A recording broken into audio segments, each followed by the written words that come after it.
(2025년 2월 20일) 이정훈입니다. 오늘 앞선 방송에서 말씀드렸듯이 제10차 탄핵심판 윤석열 대통령 10차 변론이 있었습니다.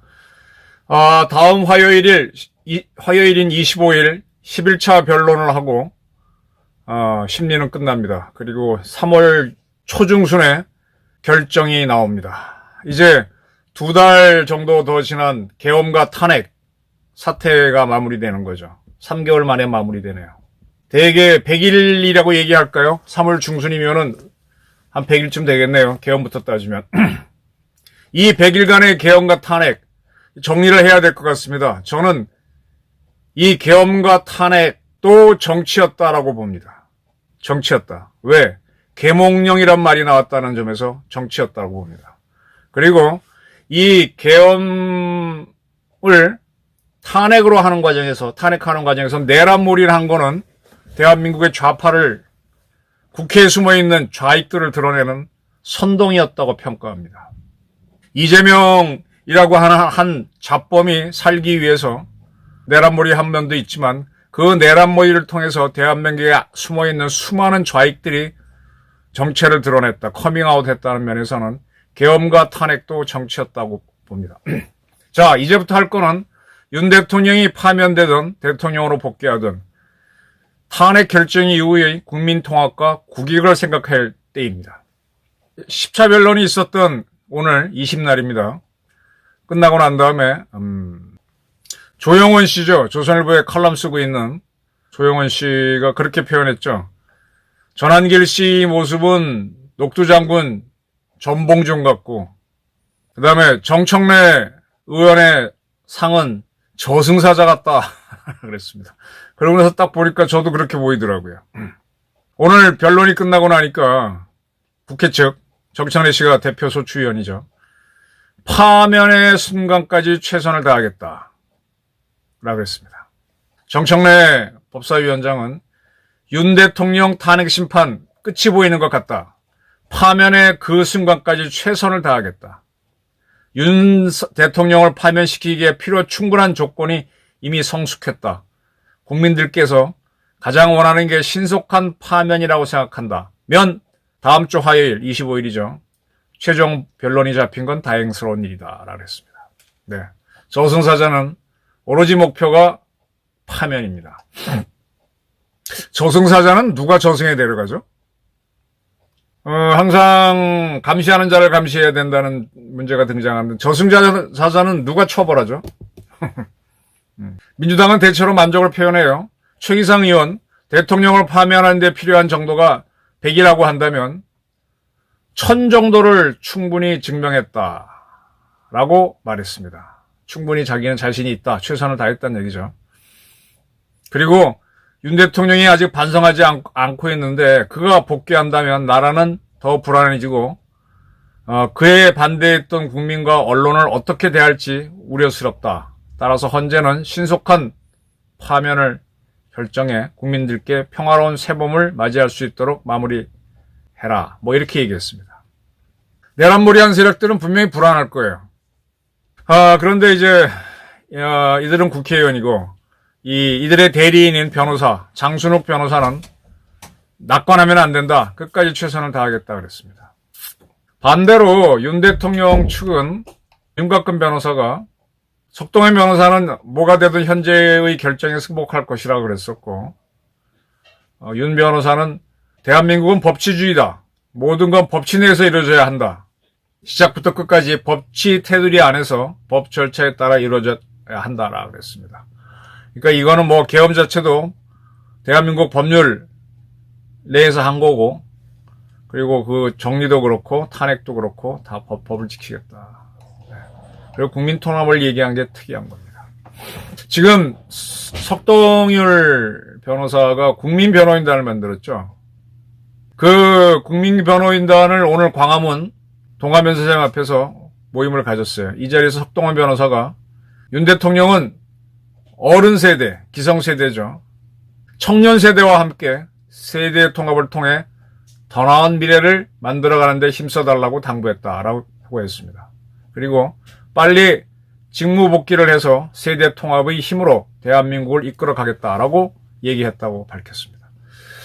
이번 탄핵, 찬탄, 반탄 시위를 통해서 새로운 세대인 MZ세대들이 반탄에 많이 참여했습니다.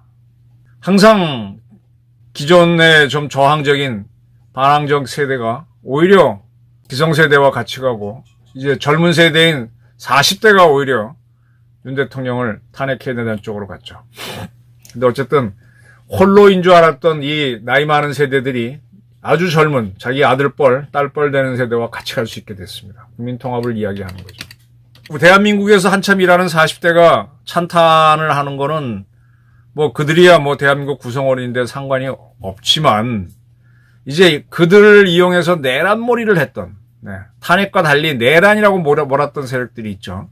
그 자들이 이번 찬탄 반탄 시위를 통해서 굉장히 소수로 몰렸습니다. 윤 대통령을 탄핵해야 된다는 주장하는 사람들은 대부분 장사미사 보통 사람인데 이걸 내란몰이로 센 세력은 소수입니다. 극소수인데 그들의 정체가 드러났습니다.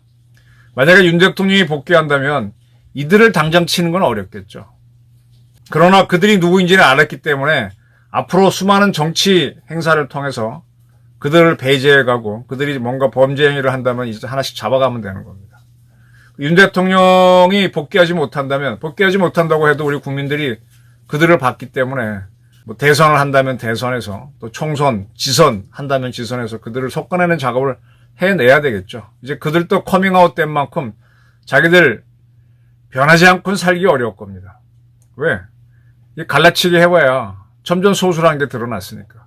서부지법에 들어가서 뭐 기물을 부순 사람들이 문제라면 내란몰이를 한 세력들은 정말 반대한민국 사범들이죠.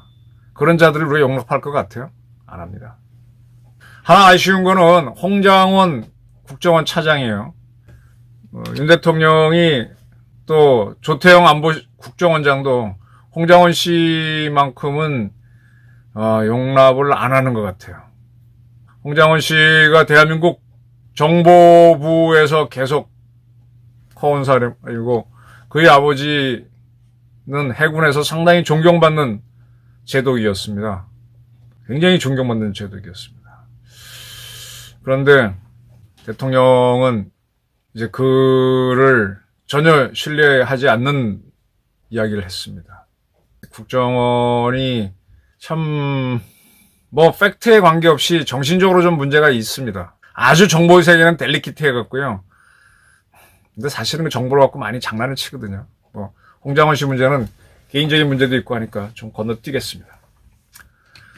자, 이렇게 해서 이제 같이 가지 못할 사람들은 뭐 대통령이 복귀한다면 같이 가지 못할 사람들은 떨커내고 그리고 같이 갈 수 있는 사람들과 가면서 해야죠. 이제 결론적으로 이 계엄과 탄핵 이 과정에서 많은 게 있었지만 대한민국에서 저렇게 많은 사람이 광주까지 몰려가서 찬탄 반탄 시위를 했지만 우리는 무난히 파고를 남겼습니다. 상당히 큰 혼란 없이 넘긴 거죠. 두 쪽 났다고 하지만 두 쪽 난 것 치고는 그죠? 이태원 사고도 있었고 세월호 사고도 있었는데 그런 것도 피해가면서 잘 넘겼습니다. 그래서 우리는 뭔가 이 선동하는 세력이 없으면은 상당히 위기도 극복할 수 있구나 이런 걸 능력을 가졌다고 보입니다. 따라서 윤 대통령 말대로 탄핵 결정 선고가 있고 난 다음에 이제 국민 통합과 국익을 생각합시다.